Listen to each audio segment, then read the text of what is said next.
Hey everyone, it's Peter from Theme Park Crazy, and if you've been following my channel for a while, you'll know that I love to talk about strange and obscure attractions.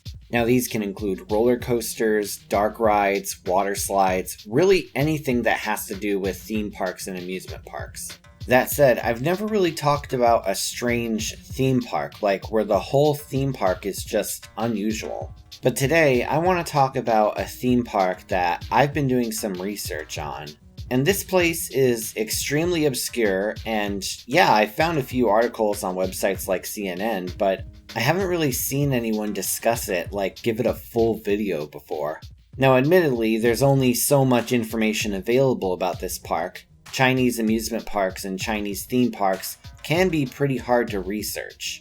But I do know enough about it to make a short little video about it, and I think you'll find it very interesting, maybe even shocking. This park is certainly going to leave you asking a lot of questions, but before we get started, here's another question. Have you ever had a hard time finding a good tasting cereal that has high quality ingredients as an adult? I agree that can be pretty hard, especially when I'm trying to reduce my sugar intake. Fortunately, this video's sponsor Magic Spoon has the perfect solution. Magic Spoon is a cereal that seems almost too good to be true, but it is true, and you can get a delicious cereal with more protein and less sugar. Magic Spoon has 12 to 14 grams of protein, as well as 4 to 5 grams of net carbs and 0 grams of sugar in each serving, so you can feel good about what you're eating. And here are just some of the amazing flavors you could get. Nutty peanut butter, sweet maple waffle, rich cocoa, funtastic fruity, nostalgic birthday cake, and delicious cinnamon roll. And I have to say, my favorite flavor has to be maple waffle right here. It really brings me back to those good old days as a kid, on the couch watching cartoons, enjoying cereal. All of those nostalgic tastes you remember with much more wholesome ingredients.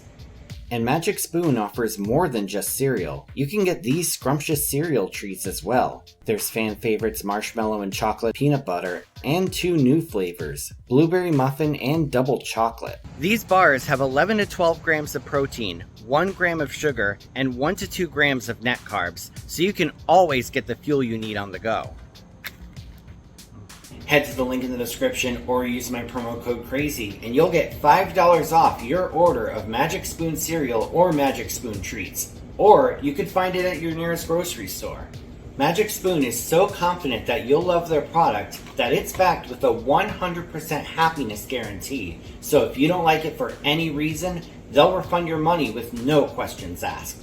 So if you're looking for a blast to the past with high quality ingredients, head to my link in the description and pick up a box of Magic Spoon today. Now this park started back in 2006 in the municipality of Chongqing. Now this area includes a major city and it can be found in western China. As of today, Chongqing actually has over 31 million people. That's more than the entire population of Texas. Back then, the population also included a growing group of foreign citizens who moved to China and set up shop in Chongqing. So with this growing group, a plan was thought up to create kind of like a shopping district in Chongqing with authentic goods, cuisine, and entertainment from all over the world. However, according to an article I saw on CNN, this plan kind of got a little mixed up during the development process. And apparently there was a fallout between the investors and the workers. So what they ended up doing was making a really tacky international themed amusement park. And sure, there were restaurants owned by international citizens. There was an Italian coffee shop, an Indian food store, and a British tea shop. But for the most part, it was just extremely tacky and not very authentic. Now, a big part of this park was the replicas of different locations around the world. You had a Dutch windmill, you had an Egyptian-style pyramid, and speaking of Egypt, you also had what is supposed to be the Sphinx, but it looks more like a White Castle that was run by clowns. I don't know, I got nothing. Also, there was a miniature of the Great Wall of China, which kind of reminded me of how when Disney's California Adventure first opened, people were saying how it was kind of dumb to have miniatures of California landmarks in a theme park in California. beyond just having replicas and international food stores, this park actually had amusement rides too. Now apparently the park installed these rides in 2009, so a few years after it opened. And for the most part, none of them are really that remarkable, just some generic amusement rides. I mean, you had a sky ride that gave you a view of the park, you had a drop tower, a swing ride, and you had a few roller coasters. But one really stands out. Now, another one of the park's replicas was a miniature version of the Christ the Redeemer statue in Rio de Janeiro, Brazil. However, what made this one stand out is the fact that they built a roller coaster around it. I actually remember first learning about this coaster a few years ago from YouTuber Coaster College's video about top 10 strange and unique Chinese rides. Now, it was there that I learned that the enthusiast community, like the really internet-heavy section of the community, like myself, refers to this ride as the Spinning Jesus Coaster, which is just awesome. At first, I was totally confused about this coaster, but now that I know that the Spinning Jesus statue wasn't originally made with this coaster in mind, it does make a lot more sense. Still though, it is a very unusual sight seeing a statue of Jesus being the centerpiece of a roller coaster. That said, there are a couple of other things about this park that were even more unusual than just the fact that it had a roller coaster circling a statue of Jesus. And I guess I should start with the Porcelain Palace. Now this was a large public restroom, and when I say large, I mean large enough that Chinese authorities have submitted its size to the Guinness Book of World Records.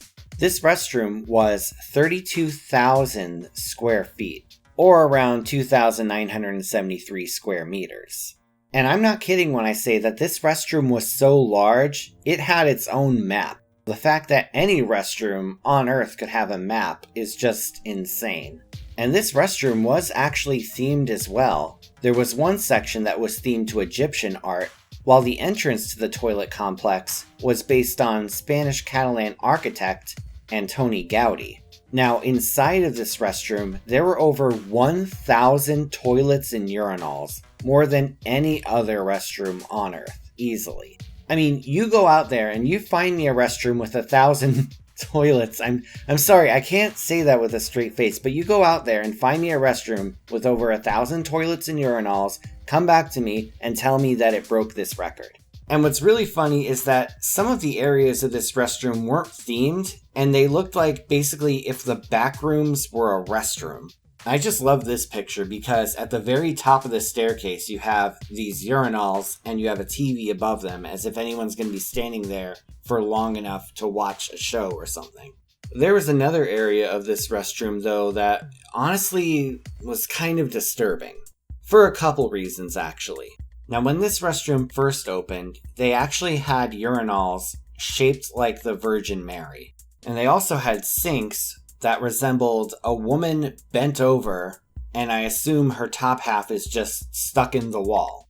It's pretty much needless to say at this point, but this was one messed up restroom. And the worst part is, it's not even the most messed up one I've ever heard of. And no, I'm not going to do a video about the top 10 themed toilets in the world. But with that said, the biggest problem with this restroom wasn't even the toilets themselves, but it was the way that it was built.